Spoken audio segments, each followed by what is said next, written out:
Hello guys, welcome back to my channel and it's me Joyita Pal Shruti. তো আজকে আমি তোমাদের সামনে একটি কুসংস্কারমূলক কবিতা আবৃত্তি করব। আমার কবিতাটির নাম টুনি, লিখেছেন কবি প্রণব ঘোষ। বিজ্ঞানে আমি 10 পেয়েছি, মাত্র 10। আমার কি দোষে বলো? প্রশ্ন যা ছিল খুবই সহজ, উত্তরও ছিল জানা। ভাগ্য আমার সহায় ছিল না, পৌঁছতে হলো দেরি। নইলে কি আমি তেমন ছাত্রী বিজ্ঞানে ফেল করি? সকাল থেকে নানা অঘটন, জলখাবারে আস্ত ডিম, রান্নার মাসে নিয়ম জানে না। ডিম খেতে নেই কেননা গোল, অমলেট দিলে দোষ কেটে যেত, লেটার মার্কস পেতাম ঠিক। ভাগ্য আমার সহায় ছিল না, যেতে দেরি হলো অত্যাধিক।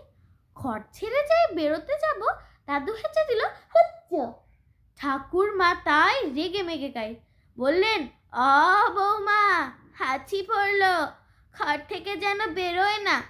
টিক টিক টিক তক্ষুনি মা বললেন ঠিক আছে ঠিক আছে, একটু বসে যাবে তুমি।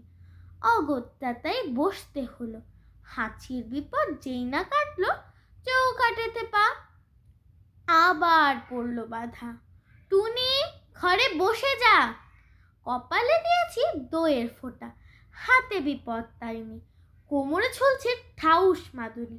বিপদ এড়াতে পারিনি, অতি সাবধানে ঘরের বাইরে যেই না গিয়েছি, কুট্টে বন্টে চেঁচিয়ে উঠল, দিদি দেখ দেখ পাঁচিলে একটা পাখি, কি সুন্দর হলদেটে ঠোঁট, লালচে চোখ, বাদামি পিঠ। তাকিয়ে দেখি পাঁচিলে বসেছে, হায় হায় এটা এক শালিক। রিকশা কাকু দিচ্ছে তারা, কিন্তু যাবার জন্যে। বাড়ির সবাই শালিক খুঁজছে, আয় রে শালিক আয়। আরেক শালিক না দেখে টুনি কি করে স্কুলে যায়?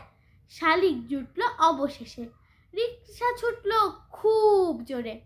আর দেরি নেই পৌঁছতে স্কুল, কিন্তু আমার পোড়া কপাল, হঠাৎ ব্রেক থামতেই হলো।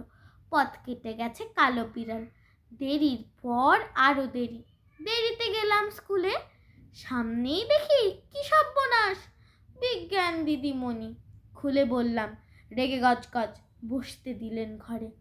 বললেন, বিজ্ঞানের ছাত্রী হয়ে তুমি ডুবে আছো সংস্কারে। মুক্তমনা দিদিমণি অনেক বকাঝকার পরে প্রশ্নপত্র এগিয়ে দিলেন, খাতাও দিলেন। হঠাৎ চেয়ে দেখি পলা নীলা শঙ্খে ভরা দিদিমণির হাতের আঙুলগুলো। বিজ্ঞানে আমি 10 পেয়েছি, মাত্র 10। আমার কি দোষে বলো? ধন্যবাদ। আর আমার ভিডিওটি ভালো লাগলে একটি লাইক করো এবং আমার চ্যানেলটিকে সাবস্ক্রাইব করো। টাটা।